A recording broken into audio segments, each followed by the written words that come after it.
Hey everyone, I hope you're doing well. Today, the day you're watching this video, is Friday, May 15th, which is so hard to believe. We only have a week left of school, and it's really starting to hit home for me now. I just want to thank you all for the last 2 years. I really couldn't have done this without you. You were a class unlike really anything else, and I love each and every one of you really dearly.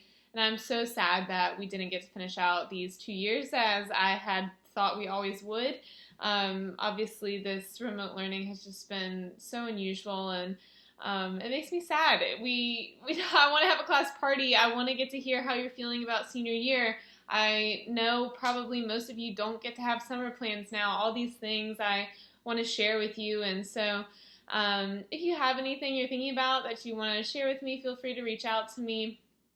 But it really is, like I said, it's starting to hit home for me that I'm not going to see you for a really long time. Yes, we're going to summer break, and that's awesome, but I feel like there's not much closure. And so that's one of the things I'm going to pray for today, because I really have missed you, and my job means nothing without you. So just know how much I miss you and how much I wish I could be with you. So let's go ahead and pray.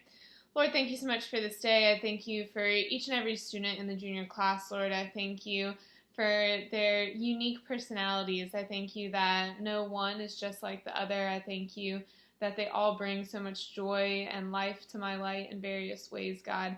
I thank you for the countless blessings you've given to me through them. And so, Lord, as we finish out this last week of school, I just pray for the students. I pray that they know how loved they are, how cherished they are, how incredible, how capable they are. I just pray all your blessings over them, Lord, as we move forward through this last week of school and into this unknown summer that doesn't have many plans, Lord. I just pray for each of the students moving forward to their senior year. And so, God, as we continue to deal with the coronavirus, I pray you continue to keep the community safe as much as possible, and that you allow our state and nation to reopen and continue on with life. So we pray all these things in your name, and any other prayer requests that are on the individual hearts of the students. In your name, amen. Okay, so let's go ahead and start for today. So if you look on the daily agendas, first thing is prayer requests, the fun things, and then you see two different things on the daily agendas, number 3 and 4. They're both optional. The first one is called the Revelation of Secrets chart. And essentially, this chart works through the last handful of chapters of the book, of book the third, but of A Tale of Two Cities in its entirety. And it's simply just for you to help visualize. So it allows you to look at various events that were either big questions or mysteries throughout the novel, and then there is a box for you to fill it in, basically how it came to fruition or how it was solved over the course of the book. And so, again, it's optional, but I'm a visual learner, so it really helps me to see, oh yeah, this happened, and then basically here's how it was fulfilled, or here's how it was answered. So if you would like to do that, even if you just want to read through it and answer in your head, oh yeah, right, like Mrs. Pross's brother, oh right, that was Solomon, and he was actually the spy, right? So if you want to go through that in your head, it might help, especially before we get to your final test grade, just to make sure you have all the pieces clear. So that's number 3 on the daily agendas. Again, it's optional. Number 4 is also optional, but some of the questions could be helpful as you are working through your preparation for your final test grade. But it's just a whole list of study questions for the entire book. I gave this to students last year when they were reviewing for their test. Obviously, you all aren't having an actual test in terms of the content per se for the book. That's partially why we did all those quizzers. But the study questions are also optional. So if you want to look through those, maybe even just to help you review book the third, anything like that, you're welcome to. Again, optional. The thing that's not optional, number 5 on the daily agenda. So this is going to be your final test grade for A Tale of Two Cities. I am finishing up grading your PIE, IEC paragraphs that you guys did last Thursday. Those were a 20-point grade in the test category. And then remember, you also had the book The First Quiz. That was a 26-point grade in the test category. This assignment, the final test grade, will at least be 50 points, might be 60. I'm sort of playing around with the point value. But it'll essentially be at least double what both of those were. So you definitely want to put a lot of effort into this. This is going to be your final grade for the quarter. and it will significantly impact your grade, so do your best on it. So let's go ahead and actually look at the assignment. So the assignment's going to be similar to what you did for Brave New World. I'm going to give you one of two options. You can either do some kind of project or you can do an essay. So if you click on the topic itself, so this is 5A, this is all the information for the assignment. And it goes through and it basically lays out what you need to do if you choose a project or an essay. So a lot of you seem to always ask me, anytime we do a project, you know, how creative does it have to be? How does it have to be this? Does it have to be that? I really don't want you to ask me if it has to be anything. I want you to want to do something creative. I don't want you to feel like, oh, is this enough or is this not enough? Those really aren't the kinds of questions you should be asking. Really, you should be thinking to yourself, what more could I do to make this awesome?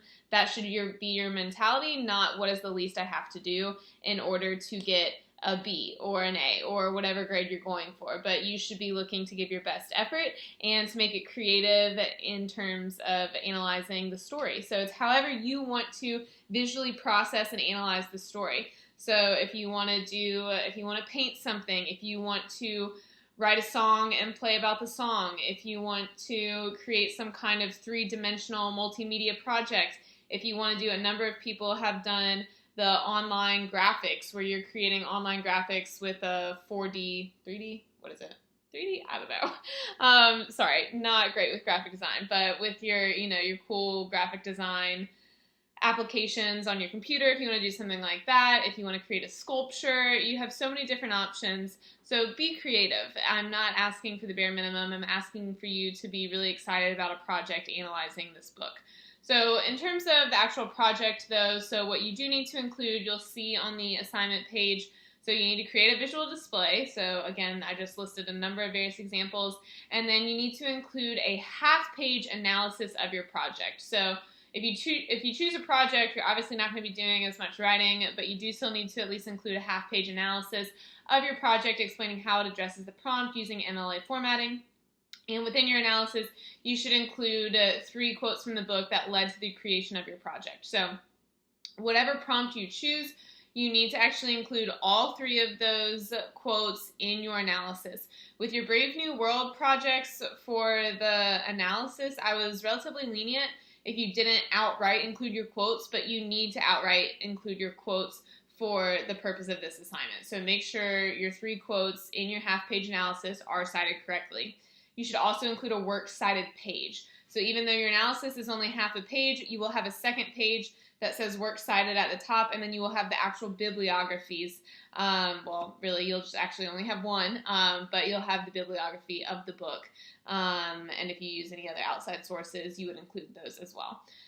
Just the reason I'm having you do a works cited page is just so you get in the hang of doing it correctly. When you're doing a works cited page, works cited is the only thing on the sheet of paper. Your name isn't on the sheet of paper, and the words works cited with a colon are centered in the middle of the page, then you space, and then you have your bibliography. And you guys have already practiced your bibliographies, but the bibliographies, remember, in MLA formatting, that's where you have the author, the book name, the year it was published, all of that. That's the actual bibliography. That goes below works cited. If you have questions about that, if you don't remember learning that, you can either send me an email, or just look it up online. There's a million examples of what a works cited page looks like, but I am asking you to include that. Once you have your project created, I am going to have you record yourself, quote unquote, presenting your project in a video no more than 2 minutes in length. So you will essentially be uploading your half-page analysis and your video presentation of your project to Turnitin.com. So that is the best way I could think to do it in terms of this remote learning. If you're doing a project, how I could see you actually present it. In terms of the videos, most people, when I did the oral quizzes with the sophomores, were able to do it. If you have issues, you have one of 2 options. Instead of uploading it to Turnitin.com, you can either upload it to YouTube and send me that link, or you can put it in the Google Drive and then just send that to me over email. But I would like you to try to put it in Turnitin.com. Most people were able to. So those same rules basically apply for the essay. The essay, just instead of a project, it's an essay. And so your essay should be 3 to 4 pages. It should follow all the correct MLA formatting. You should also have 3 quotes from your book cited correctly. You should also have a works cited page. You should also record yourself presenting your essay in a video no more than 2 minutes in length. Now, for the essay, a couple people were confused when you were doing this with Brave New World. You're like, oh, do I read my essay? Do I not?